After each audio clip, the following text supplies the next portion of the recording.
le design in Dash, je vous parle de Secret Cells, qui est une plateforme qu'on a développée chez Nanobios pour améliorer la pertinence des essais biologiques, notamment les essais in vitro. Alors, hop. Du coup, je viens de tout arrêter. Alors, excusez-moi, j'ai un petit problème de clavier. Hop. Voilà, j'essaie de trouver l'endroit où j'avais la flèche. OK, j'ai plus de contrôle sur ma fenêtre. Je partage. Alors, voyons voir. Ah, je ne peux pas passer mes diapos pour le moment. Ah, voilà. C'est bon? Eh bien, c'est revenu. Excusez-moi pour ce petit contretemps. Donc, en bref, chez Nanobios, nous, ce qu'on veut, c'est contribuer à réduire le taux d'échec qu'on observe dans le développement des nouveaux médicaments, notamment lors des phases cliniques. Et pour ce faire, on s'est attaqué à une étape préliminaire. Ce qu'on veut, c'est augmenter la pertinence des systèmes et des modèles in vitro qui sont utilisés lors de l'évaluation de ces candidats médicaments aux étapes précoces. Donc, notre société a été créée en juillet 2016, il y a maintenant 5 ans, par 2 cofondateurs, donc moi-même et le docteur Sarah Milgram. Et nous avons tous les deux des doctorats dans les sciences biologiques. Nous sommes basés en Savoie, donc dans les Alpes françaises, où nous avons des laboratoires. Nous avons également accès à un laboratoire de biologie à Grenoble. Et nous disposons de micro-arrayeurs pour la production de nos propres biocapteurs. Aujourd'hui, un des problèmes majeurs de l'industrie pharmaceutique, mais qui est également un problème pour nous en tant que patients, c'est le taux d'échec des médicaments lors des essais cliniques. Les modèles précliniques qu'on utilise, que ce soit des modèles in vitro ou in vivo, finalement prédisent très mal quel pourra être le résultat au final dans l'homme, ce qui fait qu'on a ce taux d'échec de 90% lors des phases cliniques. Ceci après 10 ans de R&D et plusieurs centaines de millions, voire milliards, dépensés en études pour ces médicaments.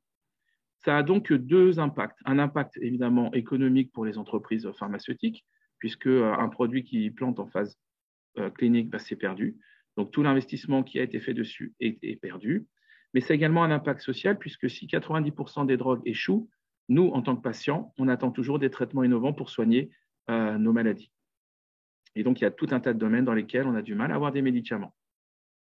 Donc, il apparaît très clairement qu'il y a besoin d'avoir des essais in vitro, des outils in vitro qui soient plus performants pour pouvoir réduire à la fois le temps et éviter des répétitions inutiles d'expériences précliniques, notamment des expériences vivo, ce qui permet au passage de réduire l'utilisation d'animaux de laboratoire. Mais également, ces outils permettront d'éviter ces échecs en phase tardive et les pertes de revenus qui sont associées, notamment quand on prend du retard, c'est autant d'argent qui n'est pas gagné pendant ce temps par l'entreprise pharmaceutique. Comment est-ce qu'on peut améliorer les essais in vitro? Je vois 3 points qui me paraissent essentiels. Le premier point, c'est de mieux mimer la réalité vivo. Il faut avoir la possibilité d'utiliser des modèles qui soient plus complexes, plus réalistes, plus proches de la réalité biologique. Le deuxième point, ce sont les conditions expérimentales. Elles doivent permettre un meilleur contrôle, notamment de la qualité et de la composition des milieux de culture qu'on utilise tout au long des essais. On doit aussi pouvoir considérer que le temps d'exposition à une molécule est un paramètre critique dans son efficacité, et ce point de temps n'est pas suffisamment exploré aujourd'hui. Et puis, il faut pouvoir mettre les cellules dans des dispositions où on va éviter de les perturber par des problèmes externes, comme des variations de température, des vibrations, etc., etc. Dernier point, il faut utiliser autant que faire se peut des éléments qui ont une valeur translationnelle importante. Et c'est par exemple le cas de biomarqueurs qui vont être utilisés plus tard lors de l'évaluation clinique, qui sont donc extrêmement importants à utiliser comme point de lecture de l'efficacité et ou de la toxicité. Donc, Secret Cells, qui est le produit que nous avons inventé, ses caractéristiques principales, c'est que justement, Secret Cells permet d'utiliser des modèles in vitro plus réalistes.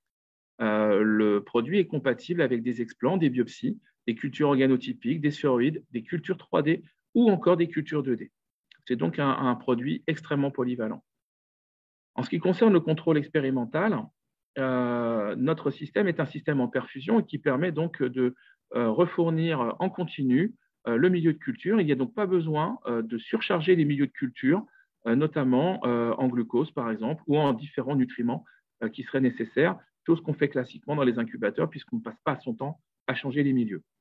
Dans Secret Cells, ce changement de milieu, en gros, il est automatique. C'est un produit qui permet un contrôle très facile sur les temps de pause et les temps d'exposition aux différents produits. On peut donc tester son produit sur 4 heures, 6 heures, 12 heures, 18 heures ou 24 heures, voire faire des expositions répétées.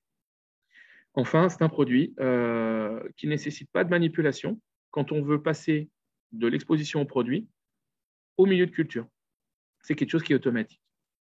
Enfin, nous utilisons dans Secret Cells des biomarqueurs sécrétés comme éléments informatifs et on peut multiplexer la détection jusqu'à 8 biomarqueurs sécrétés différents. Donc, une fois que j'ai dit ça, maintenant, je vais vous expliquer quel est le concept et comment fonctionne le cœur de Secret Cells. Le concept de Secret Cells, c'est l'assemblage réversible d'une biopuce avec un biocapteur. Donc, cette biopuce qui est représentée sur la photo de gauche dans son berceau, cette biopuce permet de faire de la culture de cellules perfusées. On voit donc dans cette photo une biopuce en plastique transparente dans laquelle il y a 2 trous. Ces 2 trous, ce sont les puits de culture pour mettre vos échantillons biologiques. Sur la droite de cette même photo, il y a un biocapteur avec son support. Le biocapteur, lui, il va porter un micro-array qui va permettre de capturer les différents biomarqueurs sécrétés par les cellules. Donc, sur la photo de droite, c'est une vue plus générale de l'ensemble du système sous un poste de sécurité microbiologique. On voit donc la biopuce, le support de biocapteur et une plaque métallique, puisque une fois qu'on aura accolé le biocapteur à la biopuce, on va venir fermer le système grâce à une plaque mécanique par un système de glissement magnétique. Le principe de fonctionnement est le suivant. Donc, une fois que le système est assemblé, ça ressemble à la photo qui est en haut à gauche. On a donc 2 puits de culture. Là, ici, un puits rouge et un puits bleu. Chaque puits de culture va donner dans une zone d'analyse. Donc, les biomarqueurs qui vont être sécrétés au niveau du puits de culture cellulaire vont être transportés par le flux dans les zones de capture, les zones d'analyse. Et donc, chaque zone est indépendante. Un puits égale une zone d'analyse indépendante. Si on prend le schéma qui est sur cette diapositive, vue de tranche, on a donc une entrée qui permet d'asservir notre système à un système fluidique comme un pousse-seringue, ce qui est notre système préféré, ou encore une pompe péristatique ou un contrôleur en pression, et donc d'avoir des réservoirs à la fois de milieux et de produits à tester. On a donc une connexion dans la puce microfluidique pour alimenter les puits de culture, là où on pose nos échantillons, et de façon réversible, comme je le disais, le biocapteur est sur la face supérieure, va venir fermer, sceller cet ensemble, et le liquide va donc courir de l'entrée en passant par le puits. Il va venir sur le biocapteur. Là, les biomarqueurs vont être capturés. Et ensuite, le liquide va être acheminé vers la sortie, vers un effluent qu'on peut collecter. En ce qui concerne les points de lecture, d'un point de vue opérationnel, en fin d'expérience, quand on démonte le biocapteur, on peut regarder la cytotoxicité dans le puits, par exemple, ou récupérer son échantillon pour faire de l'eau mix. Et à l'aide d'un microscope à fluorescence, par exemple, on va venir révéler, grâce à un système de type ELISA sandwich, le biocapteur et obtenir une visualisation de ce micro-array. Donc, c'est un système aujourd'hui qui est plug and play, qui est compatible avec la plupart des équipements de laboratoire. Pour fonctionner, ça a besoin d'un PSM, évidemment, d'un incubateur à CO2 et d'un pousse-seringue pour la partie fluidique et pour la révélation d'un microscope à fluorescence ou d'un scanner de lab. Alors, c'est un système qui est très polyvalent pour de la culture 2D, 3D perfusée. Les puits sont accessibles et ouverts, ce qui veut dire qu'on peut mettre dedans pratiquement tous les types d'échantillons, que ce soit des explants, des slices, des organoïdes, des cellules primaires, des lignées cellulaires, etc., etc. Et on peut les mettre donc soit en 3D par définition pour des explants ou des slices, ou dans des matrices 3D, ou encore sur des membranes 2D. Donc, j'ai mis ici quelques exemples de tissus, de types de culture 3D qu'on peut faire avec, par exemple, des microporteurs ou des scaffolds ou des hydroscaffolds. Pardon, mais également des cultures 2D sur des membranes. L'avantage, c'est que le biocapteur, il est amovible et recellable. Ça veut dire qu'on peut le changer en cours d'expérience sans interrompre l'expérience, au sens on n'arrête pas les cellules. On va devoir s'arrêter quelques minutes pour changer le capteur et ensuite on redémarre l'expérience. Pardon. Dernier point, c'est que comme le système est ouvert, on peut récupérer le matériel à la fin de l'expérience pour faire d'autres expériences, comme des omics.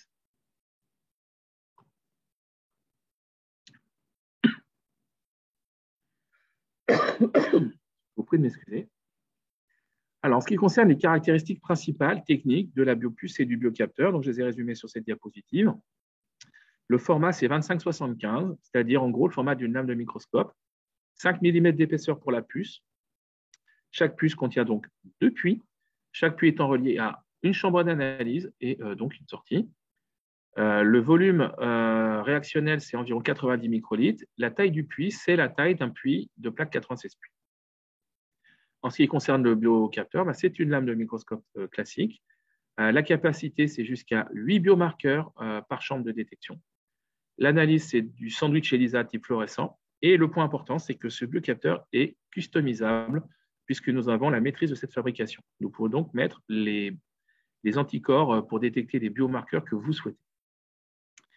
Dans le bas de cette diapositive, j'ai représenté un schéma où on voit donc nos 2 puits de culture, 1 et 2, chacun étant relié à sa chambre d'analyse. Et dans chaque chambre d'analyse, il y a 3 patterns, 3 répétitions d'un même pattern. Donc, les anticorps sont positionnés ici en colonne. On a donc un contrôle positif pour s'assurer que la manip de détection a bien marché, un anticorps anti-TNF, un anticorps anti-IL6 par exemple, un contrôle négatif, un anticorps anti-IL1 bêta et un anticorps anti-IL10 et un second contrôle positif. Et ce motif, par exemple, est répété 3 fois. C'est répété 3 fois puisque comme nous sommes en fluidique, il y a donc un sens de circulation du liquide et on veut donc s'assurer que les résultats qu'on obtient au début du capteur ou à la fin du capteur sont cohérents. Une des images qu'on peut apercevoir donc, grâce à un microscope de fluorescence, c'est l'image qui est au centre. On voit donc des points de taille et d'intensité différentes. Ces tailles et ces intensités différentes correspondent donc aux quantités de biomarqueurs qui auront été capturés. On utilise le logiciel libre Imagy pour faire l'analyse d'images et à partir des intensités, on en déduit les graphes comme celui présenté à droite. C'est un graphe qui illustre la réduction de la sécrétion de TNF. Je reviendrai dessus par la suite. Donc, ce concept Secret Cells, on en a fait une plateforme et également quelques instruments que je vais vous présenter aujourd'hui. Cette plateforme, c'est un ensemble compact, pratique et très confortable pour pouvoir paralléliser notamment l'utilisation du module Secret Cells. Donc, c'est un objet qui fait 34 cm par 18, comme vous pouvez le voir. C'est donc très petit, très compact. On peut mettre 3 modules dessus, c'est-à-dire qu'on peut faire 6 conditions expérimentales en même temps. C'est quelque chose qui permet de rationaliser l'espace et de l'organiser, puisque, comme on peut le voir sur, on va dire, à l'avant de notre plateau organisateur, on a des cassettes microfluidiques qu'on appelle en fait des organiseurs de lignes fluidiques, ce qui permet de gérer l'ensemble des tuyaux, des tubings qui sont nécessaires pour gérer les expositions des produits. Donc, 1,5 mètre de tubing est réduit à 10 cm d'occupation grâce à ce système. Et au fond de notre plateau, on voit donc des tubes de 50 ml sur des Falcon 50 ml, mais c'est également compatible avec des 15 ou des EP9 de 5 ml, ceci étant pour récupérer les effluents de votre expérience. Donc, la partie Link Fluidic et Organizers, ce qui est donc là en amont du système, c'est ce qui nous permet de gérer l'exposition des cellules aux différents produits ou au milieu de culture jusqu'à 24 heures, et ce pour 2 produits. L'avantage de ce système-là, c'est qu'on contrôle automatiquement le temps d'exposition, mais également le basculement après exposition au milieu de culture. Donc, sur les photos qui sont en bas de cette diapositive, sur la première photo en haut à gauche, toute la partie supérieure, c'est la partie réutilisable du système, c'est-à-dire le support, le plateau qui est autoclavable, les modules centraux qui sont autoclavables et les organiseurs de ligne fluidique. Tout ça, c'est autoclavable et réutilisable. Et la partie inférieure, on a donc les biocapteurs et les réactifs les lignes fluidiques, les biopuces et les kits de perfusion qui nous permettent de nous connecter au module. Tout ça, c'est du jetable et du consommable à usage unique. Donc, le plateau, comme je vous le disais tout à l'heure, est vraiment compact et petit et on s'en sert dans le plus petit incubateur que l'on puisse trouver. C'est l'illustration qui est à droite où on voit que le pousse-seringue est installé au-dessus de l'incubateur et que l'ensemble du système du plateau a pris place dans l'incubateur directement et cette fois sans utiliser le support puisque le support, lui, du coup, ne rentrerait pas dans cet incubateur. Mais le plateau a été dessiné pour pouvoir rentrer dans le plus petit incubateur qui existe. Nous avons donc développé récemment un incubateur de paillasse qui va permettre de gagner de la place et d'organiser encore mieux les expériences. Il contrôle évidemment la température, le taux de CO2 et monitore également le niveau d'oxygène. L'avantage d'utiliser ce système, c'est que c'est un système qui est dédié, comme vous pouvez le voir sur les photos. On va pouvoir mettre un plateau complet donc avec nos 3 modules, donc nos 6 conditions expérimentales, et tout a été optimisé pour gagner de la place et être ergonomique.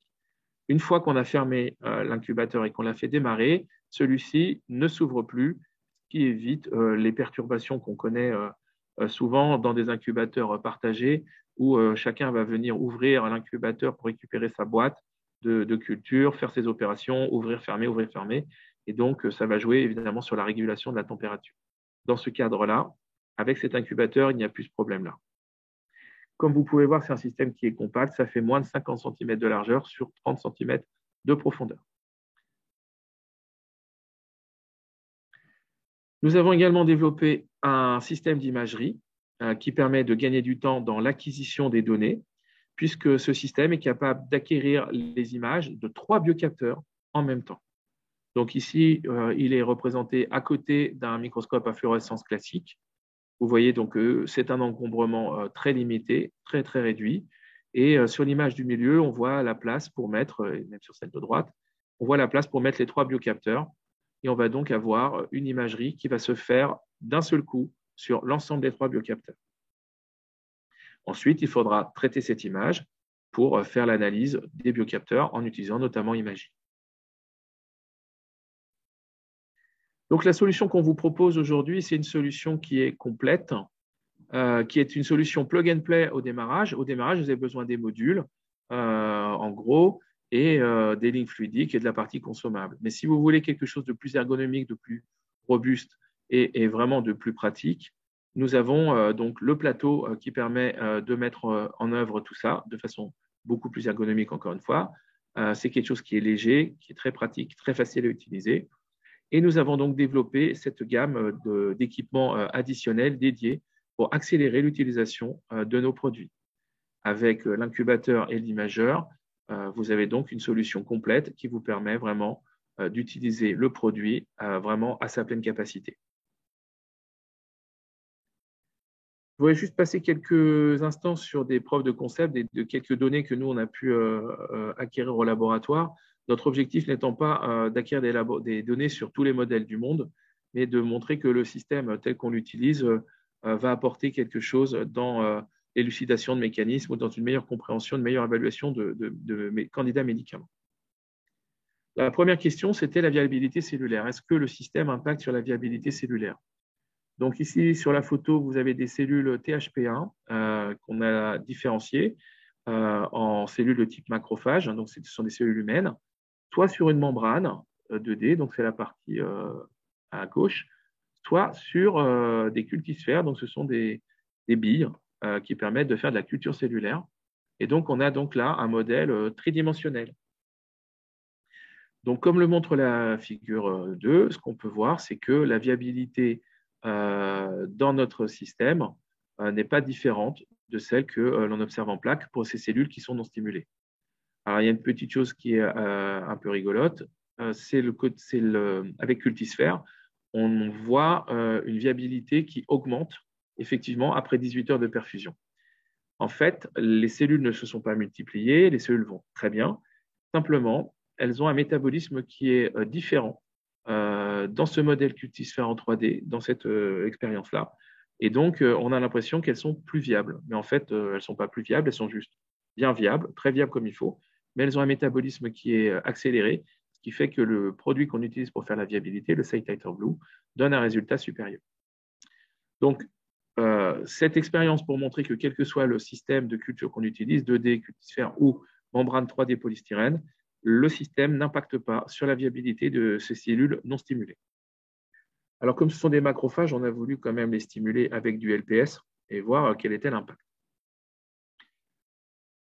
Donc, on a fait l'expérience de nouveau sur des cellules cultivées en 2D sur une membrane de nitrocellulose, sur une membrane polystyrène et de nouveau sur le système cultisphère. On a donc exposé nos cellules à 6 heures de traitement avec du LPS, comparé en statique, donc en plaque, avec 24 heures de traitement LPS. Ce que l'on peut voir, c'est que globalement, nous, on observe à 100 nanogrammes par ml de LPS une toxicité du LPS dans notre système, que ce soit pour les modèles 2D, 3D et cultisphère en plaque, que ces différences sont significatives. Et on voit également qu'on a testé notre système Secret Cell pour la membrane en statique, c'est-à-dire qu'on n'a pas mis de flux, et en flux. Et on voit un meilleur résultat avec le flux que sans le flux. Sans le flux, en statique, on se rapproche en 2D des données obtenues avec les plaques 96 pu. Ce qu'on voit quand même, c'est qu'on a une viabilité qui augmente avec Secret Cells dans tous les systèmes. Si je prends par exemple pour la manip 2D la partie dynamique du Secret Cells, on a encore un effet de toxicité, donc une mortalité due au LPS, mais elle est bien moindre qu'en plaque et qu'en statique. Si on regarde en système 3D, la différence de viabilité entre le contrôle et les cellules qui ont été exposées n'est plus significative dans Secret Cells, ce qui n'est pas le cas en plaque. C'est-à-dire qu'on observe une mortalité en plaque qu'on n'observe plus dans notre système Secret Cells. Donc Secret Cells a tendance ici à augmenter la viabilité. Et comme on fait donc des cellules immunitaires et qu'on regarde avec du LPS, on a donc décidé également d'aller regarder un biomarqueur qui est le TNF et de regarder l'effet d'un produit de référence qui est la dexaméthasone. Sur le modèle 2D, donc membrane de nitrocellulose, en fait, on ne voit pas de différence entre le système plaque et le système Secret Cells. On obtient une réduction de la sécrétion de TNF de l'ordre de 68% dans les deux cas, plus ou moins 4% ou plus ou moins 5% en ce qui concerne les plaques. Donc, on a un résultat similaire entre Secret Cells et une plaque 96 pu. En ce qui concerne le modèle 3D, on a utilisé donc le modèle cultisphère. Et de nouveau, on va donc pré-traiter nos macrophages avec de la dexaméthasone et ensuite on va activer avec du LPS. On observe bien donc une réduction de la sécrétion de TNF dans les deux cas et globalement ces réductions sont comparables. On obtient 80% de réduction plus ou moins 1% avec Secret Cells et 90 plus ou moins 9 avec une plaque ELISA. Donc, ce qu'on peut voir, c'est que globalement, on a le même résultat, même si la réduction que nous, on voit, elle est un petit peu inférieure à celle qui est observée en plaque. Mais surtout, on a une variabilité de nos manips qui est bien meilleure que la plaque, puisqu'on passe de 1% de variabilité à 9%. Donc, en conclusion, notre système a plutôt, quand il est mis en flux, un impact positif sur la viabilité des cellules. L'effet d'un composé de référence comme la dexaméthasone est clairement observé dans le système. Les données qu'on génère en 2D sont globalement similaires à ce qu'on voit dans une plaque 96 pu. On voit une différence par contre entre 2D et 3D. Ça, il y a vraiment une différence d'efficacité du produit. Et du coup, ça fait de Secret Cells un outil qui est plutôt intéressant pour passer d'applications 2D pour lesquelles on a énormément de données de référence à des applications de type 3D où pour le moment, il y a encore beaucoup de laboratoires qui manquent de points de référence. Donc, on a un système dans lequel on peut faire à la fois du 2D et du 3D et ça nous paraît donc assez intéressant de pouvoir justement faire cette transition du 2D vers le 3D grâce à ce système Secret Cells. Les applications de notre système, bon, ici, on avait une application cytotox et release de cytokine. Nous avons donc développé ce modèle d'inflammation à partir de cellules THP1 humaines, mais les applications potentielles, en fait, ce sont les vôtres. C'est un système qui permet de capturer, de caractériser des produits sécrétés, que ce soit des protéines, des petites molécules, des acides nucléiques, des vésicules. En gros, à partir du moment où il existe des kits ELISA sandwich permettant de révéler les molécules qui vous intéressent, quelles qu'elles soient, on a 90 à 95% de chances de pouvoir les transférer dans notre système Secret Cells. D'un point de vue des applications, on n'est pas limité par le type de cellule ou par l'espèce. Donc, c'est applicable pour tout type de cellules et pour tout type d'espèces. Et enfin, dernier point, comme je le disais, c'est quelque chose qui est très, très polyvalent. Donc, on va passer de culture cellulaire 2D, de la culture 3D, à de la coculture, du sphéroïde, de l'organoïde, des explants. On a donc des gens qui utilisent notre système pour faire des choses très différentes.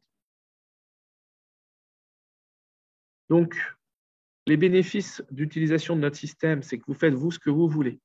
On ne vous impose rien. Ce sont vos échantillons, c'est votre setup. Vous avez décidé de mettre des explants, vous pouvez mettre des explants. Vous voulez mettre des modèles 3D, vous mettez des modèles 3D. C'est vraiment une liberté totale d'usage de votre côté. Les systèmes, vous pouvez les paralléliser, mais vous pouvez également les interconnecter pour faire de la coculture à distance, par exemple. Et donc, vous pouvez avoir des biocapteurs qui vont être adaptés à chacune de ces cultures, avec un premier biocapteur sur le premier module, un deuxième biocapteur sur le deuxième module, et donc étudier des différents types de sécrétions. Vous pouvez contrôler très facilement le temps d'exposition de vos cellules, mais également la qualité du milieu de culture tout au long de l'expérience, puisqu'on est en fourniture en continu de milieu de culture, pas besoin d'aller mettre 5 à 10 fois trop de glucose dans un milieu pour pouvoir utiliser notre produit. Notre produit permet d'utiliser des milieux qui se rapprochent le plus possible des conditions physiologiques. Utiliser notre produit, c'est aussi un gain de temps, puisque, par exemple, si vous voulez faire des expositions de quelques heures, grâce à notre système, vous n'avez pas besoin de toucher à quoi que ce soit. Vous avez tout programmé au démarrage. Et donc, l'enchaînement entre le milieu de culture et le composé va se faire automatiquement. Vous n'êtes pas obligé de ressortir votre plaque, changer les milieux de culture, remettre du milieu de culture, remettre la plaque à l'incubateur. Là, tout est fait dès le démarrage et tout va se faire, tous les passages se font en automatique. Pour ce qui est de la partie biomarqueur, vous n'avez pas besoin de collecter les surnageants, de les transférer ou les stocker. En fait, chaque fois que les biomarqueurs sont sécrétés, ils sont capturés sur la surface du biocapteur. Donc, tout ce qu'il y a à faire, c'est en fin de manip, révéler le biocapteur. L'autre avantage, c'est qu'on a un système qui permet de multiplexer jusqu'à 8 biomarqueurs, qui plus est customisable. Et donc, ça fait gagner aussi pas mal de temps. Enfin, le dernier point, c'est que c'est un système, j'espère vous avoir convaincu de ça, qui est vraiment confortable, il prend pas beaucoup de place, il est ergonomique, il est vraiment facile à manipuler, il est adaptable sur vos équipements de laboratoire pour démarrer. Et en plus, on a à côté de ça une gamme d'outils, une gamme d'instruments pour pouvoir accélérer et encore aller plus loin dans l'utilisation de nos systèmes. Donc, ce qu'on propose aujourd'hui, évidemment, c'est notre gamme de produits avec notre plateforme Secret Cells, des kits de biocapteurs et de réactifs, mais également nos instruments. L'autre point, c'est du service. On peut vous proposer de customiser le kit de biocapteurs et de réactifs, quel que soit le biomarqueur ou l'espèce. Encore une fois, la condition de base, c'est qu'il existe des kits ELISA Sandwich, par exemple, disponibles pour la molécule qui vous intéresse. Et on peut également vous assister sur le développement de modèles cellulaires qui seront ensuite transférés dans vos laboratoires. Voilà, moi j'en ai terminé. Je vous remercie pour votre attention et si vous avez des questions, je serai ravi d'y répondre. Merci. Merci Damien. N'hésitez pas à poser vos questions via l'onglet Q&R ou bien je peux ouvrir les micros aussi à votre demande pour un échange en direct. Dites-moi. C'est le moment de poser vos questions.